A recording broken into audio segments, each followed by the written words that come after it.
the keys are to the glory days at the stick. From who's got it better than us to brick by brick. It's always the 49ers way, from off-season to game day. Yeah, we talk back. It's the 49ers Cutback.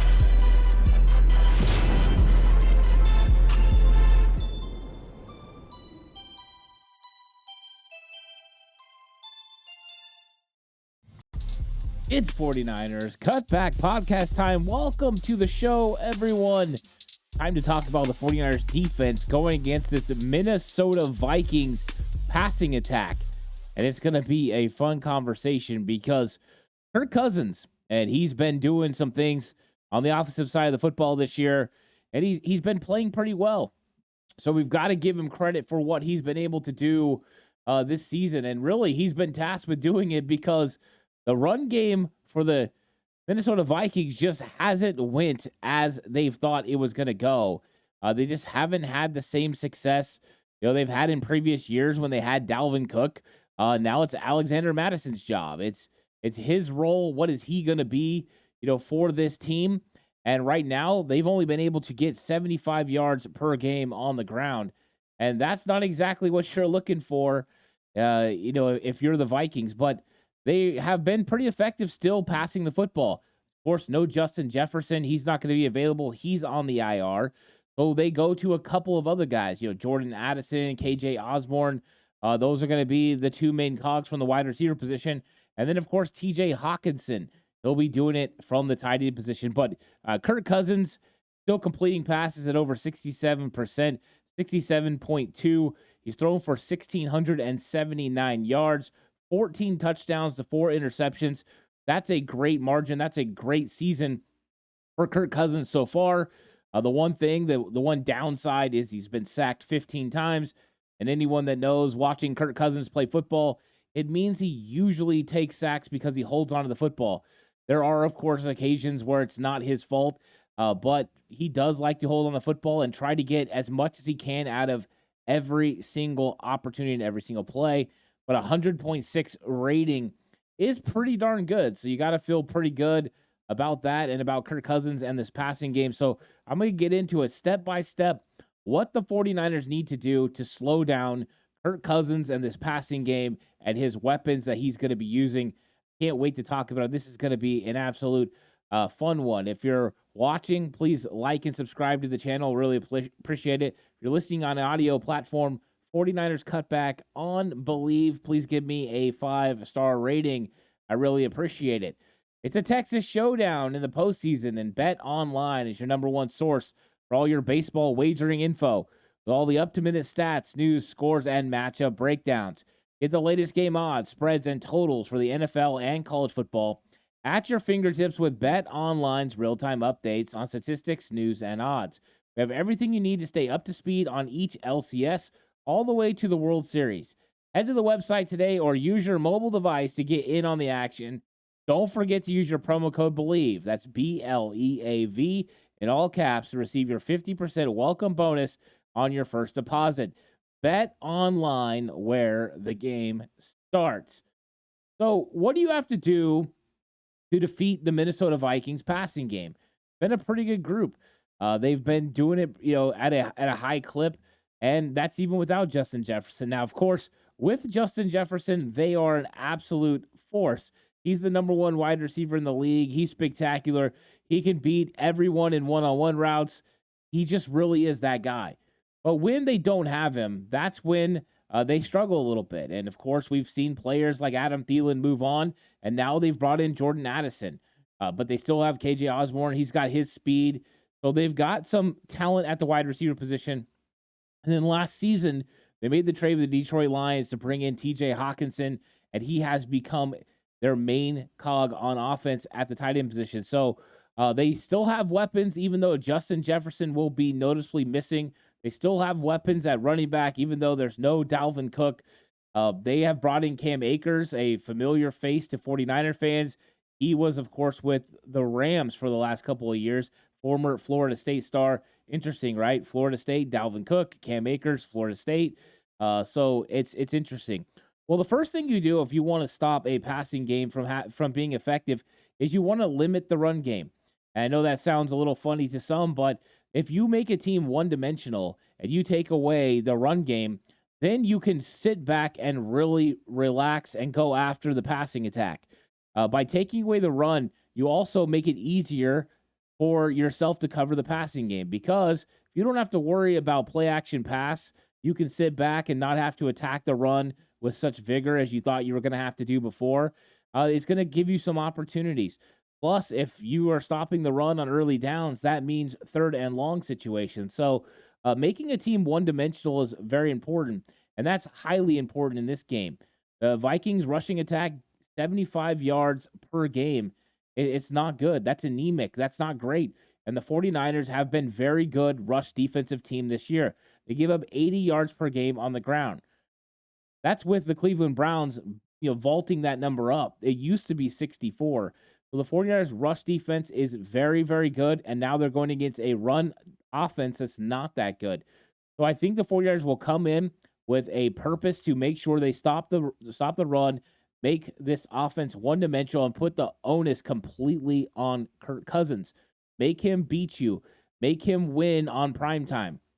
And I think that's what they're going to do.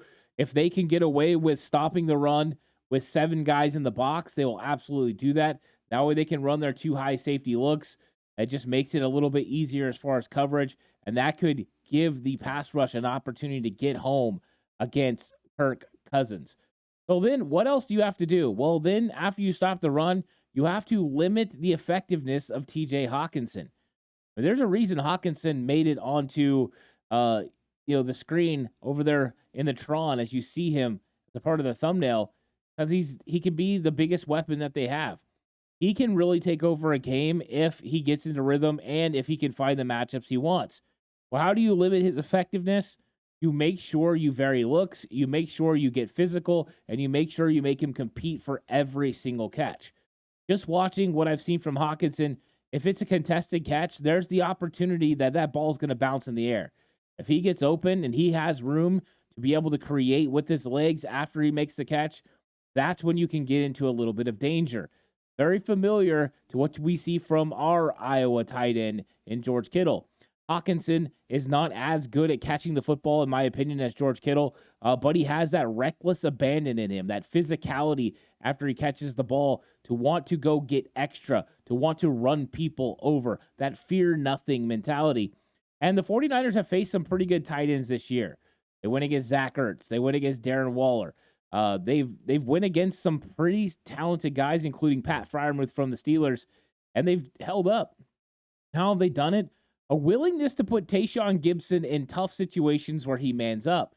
They put Tayshaun Gibson out there and expect him to handle the tight end, and then in zone coverage, Dre Greenlaw, Fred Warner, Ta'ono Ufanga, they make sure they're in or around those tight ends' windows all day long. And what they want to do is just make things tough on them. If they catch the football, get them to the ground right there. So that's how you do it. You just continue to stay on him and limit his effectiveness. If you take away TJ Hawkinson and you put it completely on the wide receivers on the outside, that's when it could get difficult for the Minnesota Vikings. With the fact that Justin Jefferson is not there, the number one role in this game is to limit the effectiveness of TJ Hawkinson. If it was Jefferson was there, that would be your number one goal. Bracket coverage, double team him, don't let him beat you, and then they probably would have had some effectiveness from Hawkinson. But now that's what the game plan is. The other thing you have to do is speed up the internal clock of Kirk Cousins. Talked about earlier Cousins being sacked 15 times and holding on to the football. Well, if you can limit Hawkinson and you've taken away the run and forced third and long situations, then you can get after Kirk Cousins. You can put pressure on him. The addition of Randy Gregory could give the 49ers an opportunity to get more and more pressure. If you can speed up Cousins' clock, not only will he take sacks, but he may put footballs into harm's way. But you don't want him feeling comfortable in the pocket. If he feels comfortable in the pocket, he's got the arm to make every single throw a quarterback needs to make in the NFL. He can throw it short, he can throw it long, he can throw it inside over the middle of the field, and he can throw it outside the numbers. But when his internal clock gets sped up and he thinks he has to get rid of the football early, he will quicken his pace and he will make some mistakes. That's what the 49ers want to happen in this game. They want to make Kirk Cousins be ineffective, whether he's inaccurate or turning over the football. Shoot, they'll even take sacks. If this ends up being one of those games where the 49ers pass rush can consistently get home because the Vikings are unable to get receivers open down the field, that is exactly what they want. They would love to have a big game where the defensive line takes over. So, how do you quicken his clock? Well, the first thing you want to do, of course, is get home with 4. And we know the 49ers have the ability to do so. It's just been a little bit more strained recently because they've had one side of the defensive ends that have struggled to get home. Bosa's been doing his job. They've been getting internal pressure from their inside guys like Eric Armstead, Javon Hargrave, Javon Kinlaw's been doing a good job as well. They've been getting after the quarterback and collapsing the pocket on top of him. But Cleveland Farrell and Drake Jackson, since week 1, have kind of struggled to be able to put consistent pressure on the quarterback opposite of Bosa. What have teams resulted to do? They've went to just singling those guys up one-on-one on the left side. But what does that mean a lot of times when Bosa plays the other side? It means this week, Christian Darrisaw one-on-one with whoever that edge defender is. That's why I think you go with Randy Gregory and Cleveland Farrell as much as you can this week, with an emphasis on Gregory on 3rd down and long and obvious pass down situations. Let him go after the quarterback. The thought of him being there and potentially being able to get pressure should be enough to hasten what Kirk Cousins wants to do, make him want to go faster. And I think in that situation, the 49ers can cause him to make some mistakes and really continue to put pressure on him. It's all about pressure. It's all about confusing him with different looks. Make sure that he's confused pre to post snap. You do that, and then you're able to get a steady pass rush. I think Kirk Cousins will give you some opportunities to either come away with the football because of a turnover or at least get a turnover on downs where you can get off the field. That's going to be important this week. And I talked about 3rd and long a little bit, but that's significant. The 49ers are playing very good in 3rd and long situations. They're one of the best teams in the league when they force 3rd and long. And that's exactly what they need to do in this game. Make it so Cousins has to complete a pass down the field a little bit. Because if he just is able to check it down 5-6 yards, that's when Jordan Addison, that's when TJ Hawkinson, that's when those guys can be effective, and that's when they can limit the effectiveness of your pass rush. He's able to get rid of the football as soon as he gets the 3-step drop with a hitch and get it out. Then they're going to be able to get some first downs and convert. You don't want that to happen. So force 3rd and longs, and then when you have the opportunity to put pressure on him, you can get home with 4, great. But if you're Steve Wilks, mix in some blitzes. Mix in some opportunities to bring your other guys off the edge and potentially get to Kirk Cousins. Negative plays could be huge in this football game. But I think that's one of the things that the 49ers are going to be looking to do in this game is getting after Kirk Cousins on obvious 3rd and long situations and just putting pressure. I want the 49ers to dictate again how an offense plays. I think last week they did dictate it to a point, but Cleveland was able to get enough done to win. 49ers need a bounce back, and I think they're going to get it in this game, but it starts with making sure that the internal clock is sped up, forcing 3rd downs, and limiting TJ Hawkinson after you've stopped the run. Next up, you have to respect at Jordan Addison and KJ Osborne's speed, but don't play too far off. And I think as 49er fans, we've seen this a lot, right? 49ers will run bail coverage when they're in their cover 3, or they'll play extremely off when they're playing their quarters defense, and they allow some easy, cheap catches in front of them that kind of, move the sticks or put the offense ahead of schedule. So, yes, these guys are fast. Addison has good speed. Osborne has good speed. But it's okay to respect them without going overboard. Don't play 10 yards off. Don't bail to a 12-yard depth before, as the snap is happening, and allow these guys these cheap catches where they can run easy slants, little stop routes, and just get easy completions. Don't allow Kirk Cousins to get in a rhythm, and don't allow these guys those free yards. What you want to do is play more intermediate. Yeah, respect their speed and understand they can go, and you'll have to flip your hips and run, and that's scary, I know.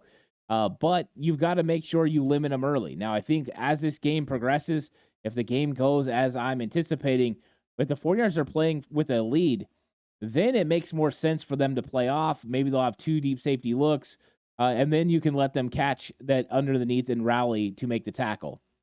But early, be physical with these guys. Make them feel it when you're in coverage. Push them, pull them.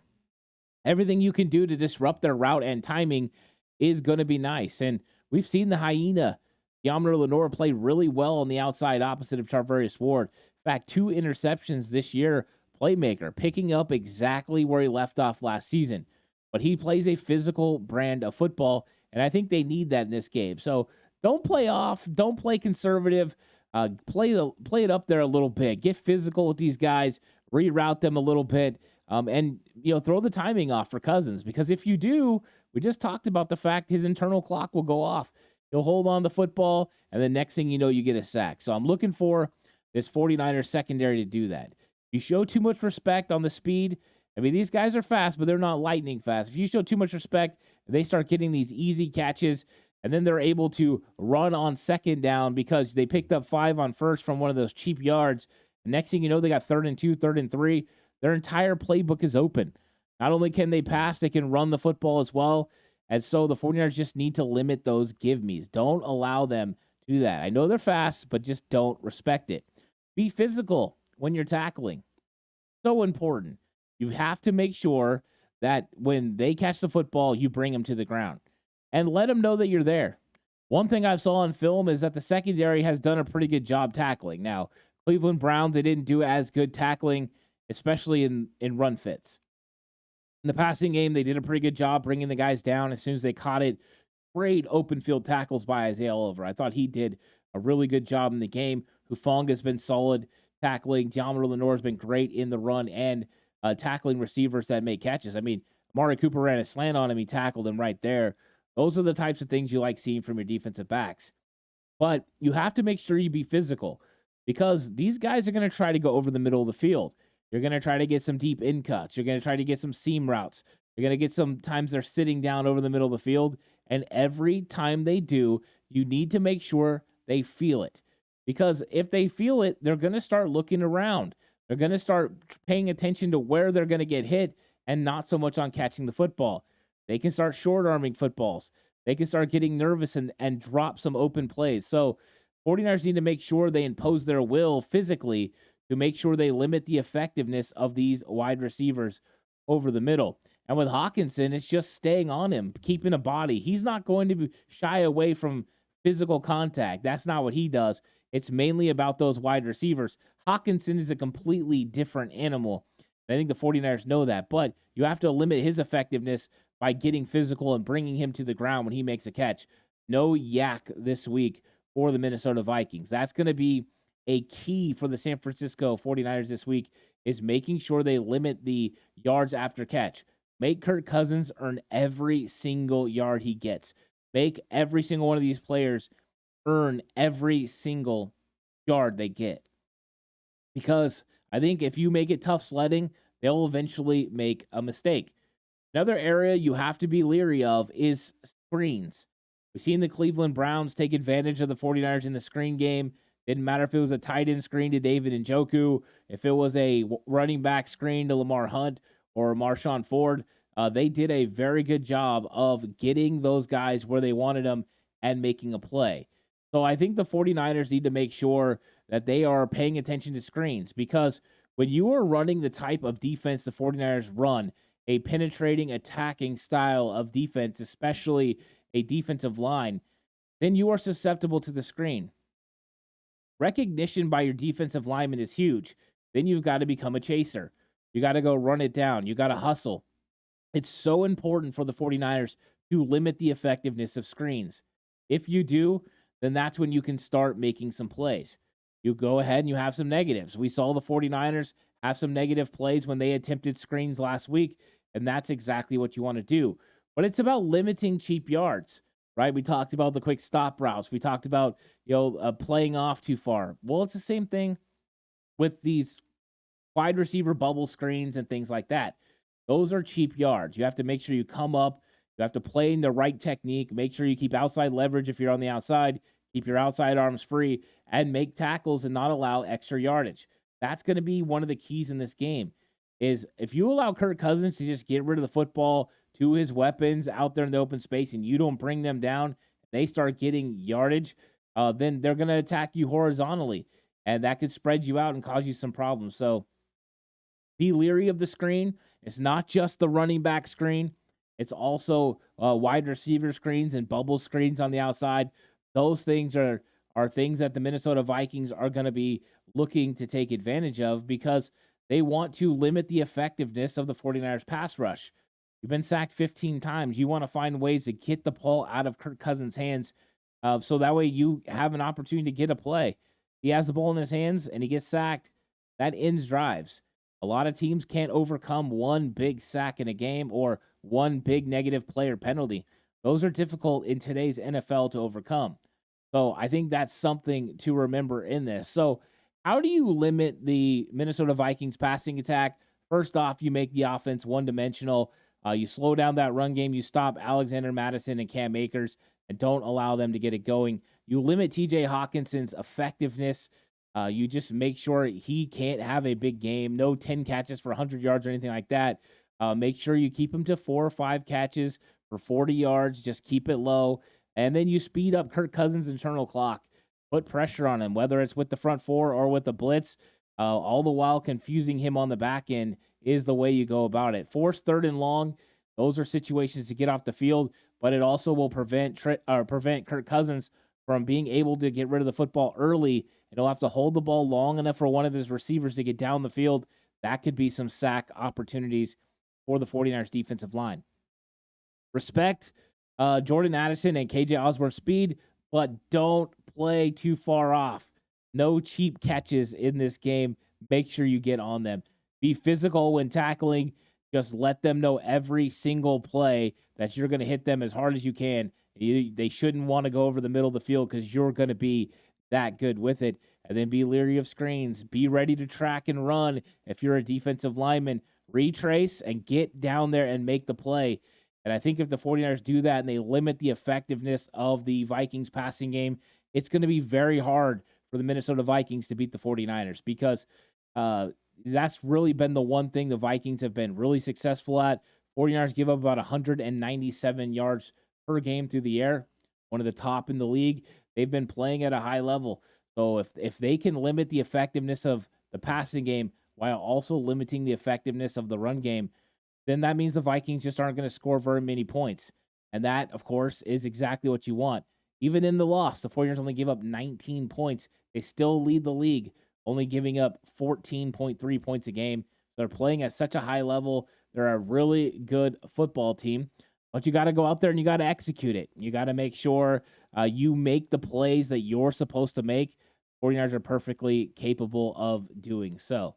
So like the video, subscribe to the channel if you haven't already. Appreciate it. We're starting to get the push for 5K now. It's starting to ramp up as we near 4,500 subs.